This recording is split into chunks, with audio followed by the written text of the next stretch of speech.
Hey guys, in today's video we're going to cover how to work with manufacturing agents. Now imagine you are new to the industry and you want to make a product and you don't really know where to start, or you don't know how to select a factory, you don't know where to find a factory, you don't know how to work with them. Very often, this is the scenario for many entrepreneurs who enter the fashion industry. And one of the ways to avoid all these complications and minimize the errors you can potentially make in selecting and working for a factory, whether it's because you are changing and manufacturing a new product or whether it's because you're new to the industry, one way is to work through an agent. So this is what we're going to cover in this video. We are going to talk about how to work with an agent efficiently, and I will give you some tips that will help you avoid some of the pitfalls that working with an agent sometimes leads to. So before we start, if you like the content of this video, please, give us, some feedback, press on the subscribe button, and be the first one to know when we release more videos in the future. So, as I mentioned earlier, many new entrepreneurs to the industry, as well as more seasoned designers looking to, work with on a new product, looking to develop a new idea, struggle to find manufacturers to work with. And very often, any manufacturers they find can be located far, far away, or in a area that is not so easy to visit, or maybe simply they're overloaded. Time is precious for all of us, and maybe they just don't have the time to run around and visit different manufacturers that they have for different products they offer as part of their range. So one way of keeping things simple, in theory, would be working with an agent. An agent really is a middle person, someone who sits between you and the factory in that relationship. So this type of person helps you in the procurement of your idea, if turning that idea into a finished product. So they work with the factory that potentially they already have an existing working relationship with, that they represent other people to that factory or represent the factory to other clients. And they're basically the middle person in that relationship between yourself and the factory. Now, what gets where the biggest mistake that many entrepreneurs, many designers who contract work with agents do is that they don't find enough about the agent. They don't find enough information about them. Who are they? What is their experience? How experienced are they? How long have they been in the industry? Very often they just throw themselves into that relationship, and simply because they just want a solution. They have an idea, they need a product, someone's offering to help them, they throw themselves without really asking any questions. So here is what, if you're in that situation, here is what you should really be doing. So number one is try to find someone who is a specialist in the area that you want to work with and develop a product, rather than a generalist. An agent who works with all type of factories and does all kinds of products is a generalist. They would not have a specific knowledge and a deep knowledge in a particular area that you may need them to. So try to find that specialist. There's a lot of agents that can be found who specialize in shoes in a particular area, or specialize in clothing, in denim, in leather accessories, whatever it is. But there's a lot of agents that either they specialize by type across a certain region, or very often they're quite niche. They specialize by type in a small region. And as we have explored and mentioned in some of our blog posts or some of other videos, there are different regions around the world that are manufacturing hubs, and they can be just a general manufacturing hub for the fashion industry, or they can have a deep speciality, like an area in Portugal that specializes in shoes, or an area in Italy that specializes in shoes, or an area somewhere else that specializes in denim. There's a lot of a cluster of factories specializing in a particular area. And very often, you would find an agent who represents a few of these factories within this area or within this region to clients and helps procure that manufacturing process. So try to find someone like this. There's countless of portals now online, and also another good way of finding such agents is by visiting trade shows and then speaking to factories, speaking to suppliers.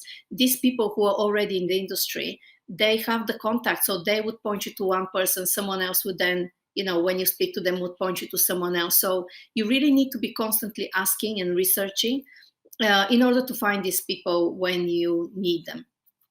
So the tip number one here was to work with specialists and not generalists, and try to find someone who specializes in working in a particular area with a particular cluster of factories, as opposed to someone who represents all kinds of manner of factories across all kinds of product types.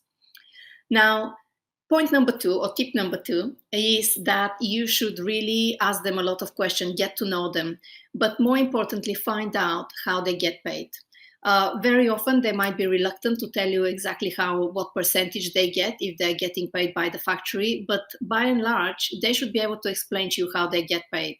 And why this is important, in my opinion, is that you really need to know how they're getting paid, and therefore where their loyalty lies. I firmly believe that very often agents, if they're getting paid by the factories, their loyalty lies with the factory, and therefore in a situation where a problem arises, and there's always problems in manufacturing, it is really important that right from the beginning you know how much of a backing and support you will get from that agent that you are choosing to work with.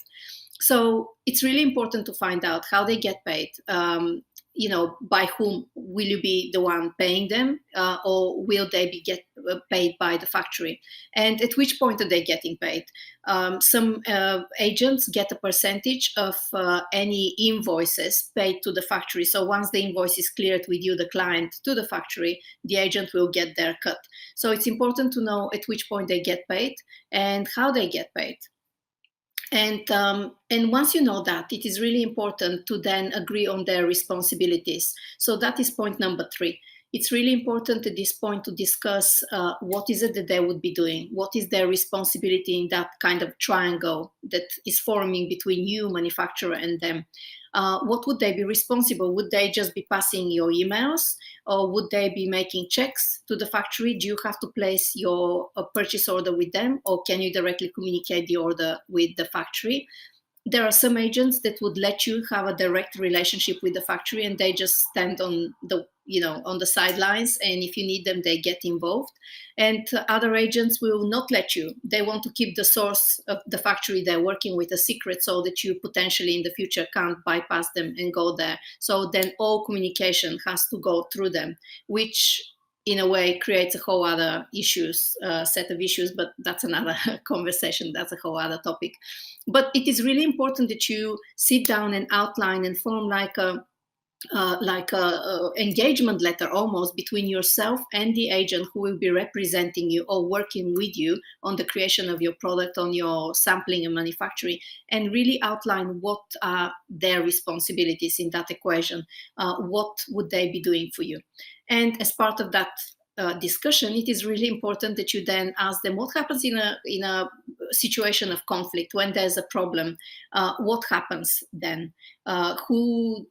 How much of a support can you expect to get from them, or would they always side with the factory because that's where they're getting paid?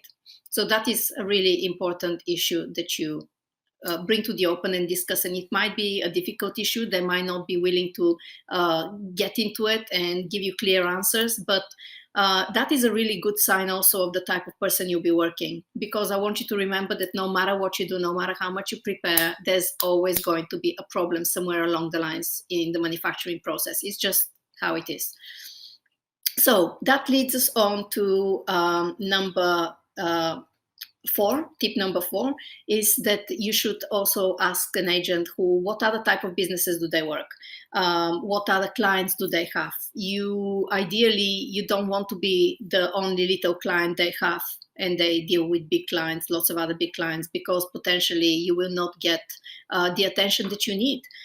Equally, if they're very busy and they don't have a team of people helping them, and they're the only one, and you're just yet another new client onto their roster, then you probably again won't get the attention that you need. And manufacturing sometimes is just full of questions. It's quite, sometimes time and labor intensive. There's a lot of emails, flying between the different parties between the designers and the manufacturers.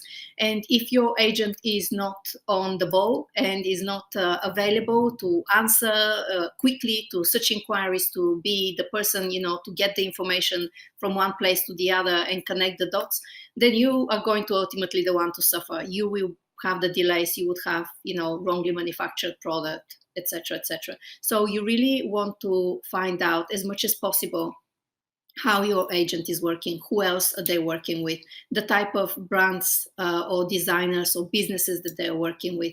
And ideally, if you can, do a little bit of background check on them. Speak to some of their existing clients and as well as maybe past clients, and just get just a feel for how they work, what are people saying. It's a small industry, everyone knows everyone pretty much, and reputation is therefore really important. And finally, perhaps the most important point of everything that I've said so far. Finally, number 5 is that don't delegate. It is really important to remember that the agents that you work with, they're just representatives, they're just intermediaries. They are the middle person in a relationship between you and a factory. They're not specialists.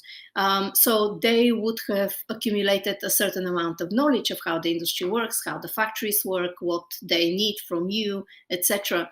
But they're not here to babysit you and spoon feed you. Their role is not. Their role is to procure from A to B. Get the idea from you, get it to the factory, make it, have it delivered to you, get paid.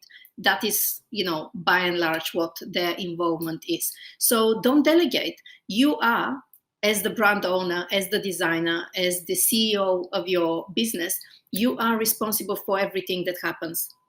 So you cannot delegate research. You cannot delegate for them to be updating or creating your tech packs, to be tracking changes. You cannot expect them to constantly be the one stopping you from making more changes, to reminding you to test your product, etc. A good agent will do, but not everyone will. And not everyone will be as experienced, perhaps, or as caring enough to put their foot down and say, no more changes. Or if you make that change, these are the repercussions. Or if you make that change, this is where the cycle starts again. You have to test your product, etc. So my advice to you is then do not delegate. And I advise that in many other situations, but do not delegate. It's as simple as that. You are the boss of your business. You are the one responsible. Ultimately, the buck stops with you. So you really need to be responsible for every single detail that is involved in the procurement of turning that idea into a product. So that's it. These are my top 5 tips for working with agents. And just to recap again quickly, working with agents is very helpful, can be very helpful, but equally it can be frustrating sometimes, and it can be a disappointing experience. So really, it's a 2-way relationship. In fact, it's a 3-way relationship if you include the factory. But really, it is up to you. You would be the one working with these people. You would ultimately be the one paying these people. So the buck stops with you. You have to be responsible. So my tip number 1 for you was to make sure you make the right pick. So pick the specialists, not the generalists. Number 2 was to find out who pays them, and therefore when they get paid, how they get paid, and in a case of conflict, whose side are they going to take? Would they be able to remain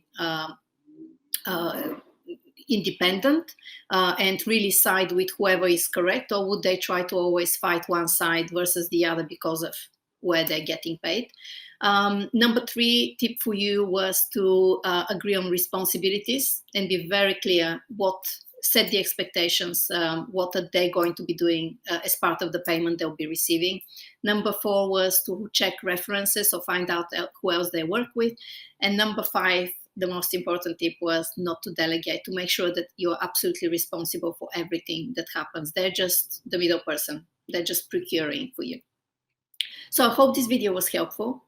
And if you have any questions, pop them down in the comments. It would be a pleasure to answer them if you have any more questions, if I've not covered anything, or if you have any experiences you'd like to share. That is equally beneficial for people because there isn't enough openness in the industry, unfortunately, and people don't share enough good or bad cases. So if you have any experiences or any questions, pop them down in the comments and I'll be happy to answer them. And subscribe to our channel and be notified next when we release more videos. Thanks for now.